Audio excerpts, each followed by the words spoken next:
Kumusta mga fur parents? Naghahanap ka ba ng mga quality na daily supply o needs ng mga fur babies nyo? Kami nang bahala sa inyo dahil nandito na ang Daddy's Pet para sa mga fur babies nyo. Ang pinaka-quality at pinaka-affordable pet supplies and services in town. We offer all kinds of pet supplies and all kinds of services like pet grooming, pet boarding, pet rehoming, and many more. And of course, andyan na rin ang pet gifts for your special someone. Hatid rin namin ang mga mababait na staff para sa mga fur babies nyo, kaya naman we ensure na safe at comfortable ang mga fur babies nyo. So what are you waiting for, mga ka-fur parents? Daddy's Pet. Affordable na presyo para sa mataas na standard na serbisyo. Visit us now. Welcome to Daddy's Pet Talk. Ikaw at ang pet mo, ang bida rito. Ma'am, magandang araw po sa iyo, ma'am. Baka pwede niyo po, ma'am, ipakilala ang inyong sarili at ang inyong pet sa ating mga ka-pet talk. So, ako si Sheena Liaco and this is Shai. Siya ay mag 3 years na po sa akin. Simula nung 2021. 2 months na siya nung inuwi sa probinsya noong December. So, Ma'am Sheena, bali po lockdown puppy rin to si Shai eh. Ma'am, paano nyo ba kayo pinagtagpo ni Sheena? Paano napunta sa inyo yan? So, ganito po yun, kuya. Yung pinsan ko is may Shih Tzu din siya na may Shih Tzu din siya. Tapos sabi niya, nalok ako ng kapatid ko kung gusto ko daw mag-alaga ng aso. Tapos sabi ko, i-try ko. Pero nung dumating na siya, is parang nakatid na yung attention ko na nung alagaan ko siya. Ano pala talaga? First time mo mag-alaga ng... Ma'am, maaari nyo bang i-share yung struggles nung dumating si Shai sa buhay niyo, ma'am? Yung struggles na kung nagpabet po ba siya, nagkasakit po ba siya? Baka pwede niyo po ikwento sa ating mga kapetok po. So, nung dumating siya, is second year college ako. Siyempre, nag-aaral ka. Allowance. Yung allowance ko noon is napupunta sa kanya. Kaya ayun yung mga kapatid ko noon na ibenta mo na yan. Kasi yung allowance, yung pambili mo ng pagkain, pambili mo pa siya ng dog food. Opo. So, ganun. Pero sa akin noon is okay lang basta malagaan at ibigay ko yung gusto niya. Ma'am, ilang taon kayo, Ma'am Sheena, nung dumating siya? Ilang taon po kayo? Nasa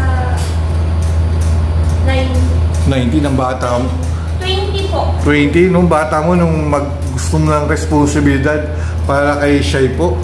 Ma'am, mapili ba, Ma'am Sheena, si Shai sa pagkain po?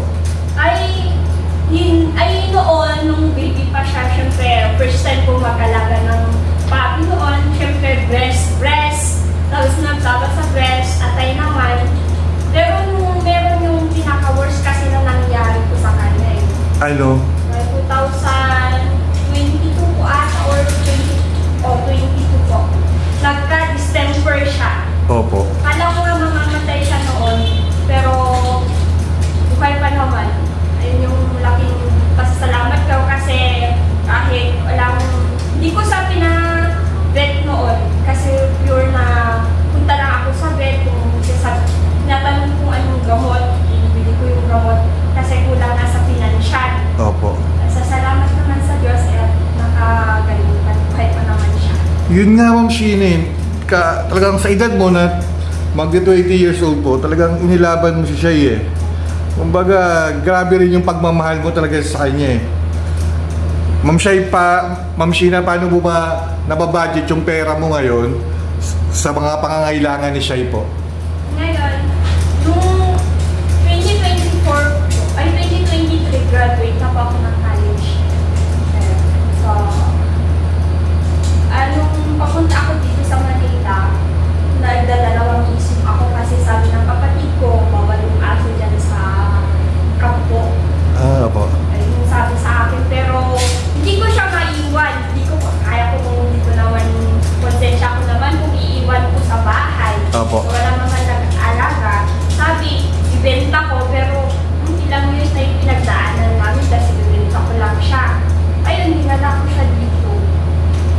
Ma'am, bali po, may trabaho na po kayo ngayon? Wala pa po. Ma'am, bali, paano mo ba nakuha yung pangalan ni Shai, ma'am? Paano mo nakuha yung pangalan na yun? Yung Shai is, nakita ko lang sa TikTok. Opo. Na may Bible verse ata. Apo? Ayun yung pinangalan ko sa... Anong Bible verse na baka pwede naman i-share? Nakalimutan ko. Apo, bali sa Bible, apo, yung pangalan Shai. Ma'am Sheena, anong favorite banding niyo po pagkasama mo si Shai po, ma'am? Ayun, naglalaro sa labas. Ito naman is, gusto niya pag nasa labas siya. Pero yung gusto ko dito is, pag nasa sa loob ng bahay lang siya, is hindi siya yung masyadong makulit talagang sa loob ng bahay. Parang ano lang siya, rag puppy, na naka-steady lang talaga na parang basahan lang na, magandang basahan kasi naka-steady lang. Ma'am Sheena, kapag may lakad ba pamilya nyo, sinasama mo ba siya? Halimbawa, sa mall, beach, o resort po? Depende po kuya. Minsan kasi kuya is, meron yung time na maaawa kasi sa sobrang init din po. Siyempre, consider mo naman siya kung ganyan sa sasakyan kasi minsan siksikan din. Pero kung maluwag naman, sinasama ko. Pero pag siksikan na, hindi na po sinasama kasi yung stress din nila. Ma'am Shai, taga saan po ba kayo? Saan probinsya galing? Sa Kalinga po. Kalinga po. Ma'am, bali po, dun siya rin galing si Shai? Po. Dito rin? Okay. Pero nadala mo na rin siya sa Kalinga? Opo, matagal na din po siya. Oo. Layo na rin pala nilalakbay ni Shai. Ma'am Sheena, ikaw lang ba ang alpha niyan? Kumbaga ikaw lang sinusunod dyan, wala nang iba? Meron pa po. Sino po? Boyfriend po. Bali, Dalawa. Opo. Tapos yung mga pamangkin ko dito. Bali yun, sinusunod niya rin yun. Pero pag ikaw ang tumawag na, sa'yo na talaga lumalapit. Hindi. Kasi masyado siyang friendly. Kahit kanino, sasama. Hindi yung tipong aso na sa mata niya, tatanglan niya. Wala. Talagang lalapit siya. Yun nga eh. Ngayon, syempre, alam kong ipapag-groom lang na mo lang sa akin si Shai po. Bali, nag-insist po ako na ma-interview kayo kasi nalaman ko na from Kalinga ka pa, ma'am eh. Siyempre, nagka-interesado ako sa kwento ni Shai at ng ikaw po, Ma'am Sheena. Kaya tinry ko talagang interviewin ka para may share natin sa mga kapetok natin kung ano yung pinagdaanan yung dalawa. Ma'am Sheena, ano ba mga bagay na nagbago sa buhay mo simula na dumating si Shai po? Madami po. O yung first na doon is yung feeling na pag-stress ka at saka very tired sa paggaling sa school, gano'n, dadating ka na parang may anak na sasalubong sa'yo, pero apat lang yung paa na pwede mo kasing i-share sa kanila yung stress na pinagdaanan mo. At least sa kanila is parang i-keep nila at hindi nila nasabihin sa iba. At least yung pakiramdam mo parang mawasan mo yung stress. Yes, ma'am. Kasi talaga yung mga pets po natin paulit-ulit ko sinasabi ang utak niyan 2 years old to 5 years old to 9 years old. Kumbaga, hindi nila maintindihan masyado, pero nararamdaman nila eh. Opo. Kasi nung may time na yung sobrang down na down sa sarili po. Parang umiiyak na po ako. Tapos ito parang andun lang sa tabi ko na nakikinig na andito ako. Sabihin mo lang sa akin. Yeah, totoo po yan, ma'am. May talagang ganyan talaga yung kwento about you and your pets, ma'am. Kaya talaga mga bida talaga kayong ikaw lalo ka na. Ang bata mo pa, inilaban mo si Shai para lang mabuhay, tapos para makasama mo, di ba, ma'am? Ma'am Sheena, anong message mo kay Shai? Kasi 5 to 10 years from now, pwede mo itong balikan at pwede nyo sabay panoorin ni Shai ito eh. Anong message mo sa kanya po, ma'am? Message ko lang po sa kanya kabaan na yung buhay niya, magkapaghanap ako ng trabaho para at least ibigay ko yung mga gusto niya or yung mga kailangan niya po. nabibilib po talaga ako sa gaya mo, ma'am, na talagang hindi sinisukuan ng ating pets po, ma'am eh. Kung nag-message ka, ma'am, baka meron kang pwedeng may pamangako naman kay Shai habang nandito po siya sa daigdig na to. Anong ipapangako niyo po sa kanya, ma'am? Yung ipapangako ko sa kanya is yung habang andito siya is aalagaan ko siya, saka ibibigay yung mga kahit yung mga treats man lang is mahalaga na sa kanila yun kasi pag binibigyan sila ng treats is parang saya-saya na nila.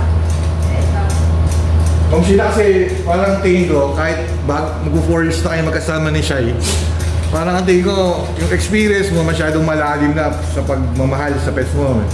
Kasi mayroon tayong tinatawag na mga ka-pet talk na manonood na sa YouTube or sa FB Reels na first poor parents, ma'am.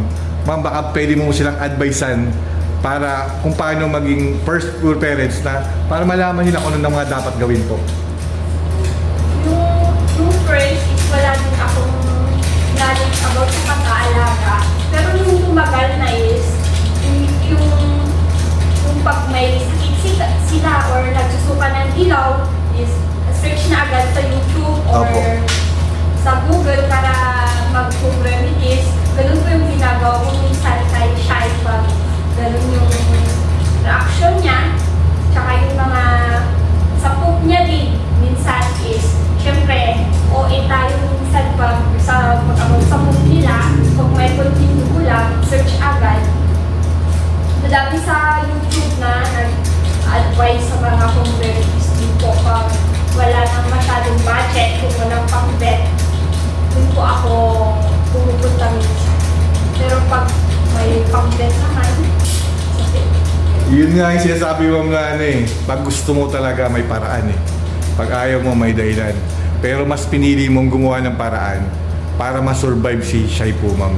Kasi nung nadala na po ako yung 2022 po, yung nagka-parvo po. Parvo na lang po yun. Kasi hindi siya makatayo.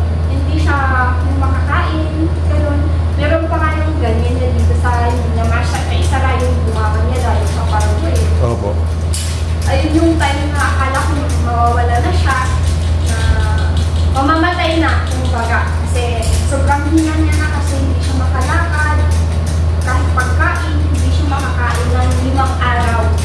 Parang yung tubig na is parang lalagay ko lang sa bunga niya. Anong ginawa mo, Lunas, ma'am? Paano niya na-survive yun? Kasi nasa sayo din talaga yun para i-survive yun eh. Anong ginawa mo, ma'am? Para may mga, baka may mabigay ka mga tips po eh. Kasi yung sabi nila na, syempre, pag sa tao, pag dumating na sa buhay mo is parang itutuloy siyang anak. Ganun yung ginawa ko sa kanya. Kasi yung times na yun is hindi ko talaga, hindi ako makakatulog ng maayos. Eh, syempre, pag dehydrate sila, wala silang lakas. Kaya yung tubig na lang yung ganyan ko sa kanya. Kasi ayaw niya yung pagkain, kahit anong gawin sa pagkain wala. Yun nga, Ma'am Sheena. Nung nilaban mo si Shai, kita-kita ko naman ngayon na lumaban siya, hindi dahil para sa kanya, dahil para sa iyo rin. Kasi nakita naman niya kung gaano mo siya kamahal eh. Talagang grabe effort mo rin eh. Ma'am Sheena, ako po'y nagpapasalamat na pinaunlakan mo itong interview nito sa Daddy's Pet Talk. Ma'am, maraming salamat and Godspeed always po, ma'am. Ma'am, baka may shoutout ka dyan sa mga pamilya mo kasi siyempre sa YouTube to, baka mapanood ka nila, pwede ho kayo mag-shoutout po. Shoutout na lang po sa mga taga-talento na dog lover din po. Tapos, si Shai din lalaki, wala pa siyang girlfriend. Kahit simula pa nung wala pa siyang girlfriend. Baka naman may gusto magpa-ganyan. Magpa-stud po. Ma'am, sa mga manonood ng Daddy's Pet Talk, please like, share, and subscribe kung nagustuhan nyo ang interview natin kay Shai. Baka kayo naman po ang susunod na ma-interview sa Daddy's Pet Talk. Kasi dito, ma'am, tulad mo, walk-in ka, ma'am, na pumunta ka nga lang para magpag-groom, pero in-invite kitang magpa-interview. Dito, ma'am, pwede po yung kahit na hindi naman magpag-groom, hindi bumili ng mga binibenta natin dito or magpa-pet boarding. Ito, welcome po ang lahat po, ma'am, para i-share natin you and your pets, ma'am, kung ano yung mga kalagaan na nangyari, yung mga struggles, para sa mga nanonood na mga kapetok natin, magkaroon sila ng idea, lalo na mga first timer, kasi gusto natin i-share lahat. Gusto ko may pagmalaki nyo rito, ma'am, yung pet nyo na gaya ni Shai. Ma'am Sheena at Baby Shai, dito sa Daddy's Pet Talk, kayo ang bida rito, ma'am. Maraming salamat po, ma'am. Thank you so much, ma'am.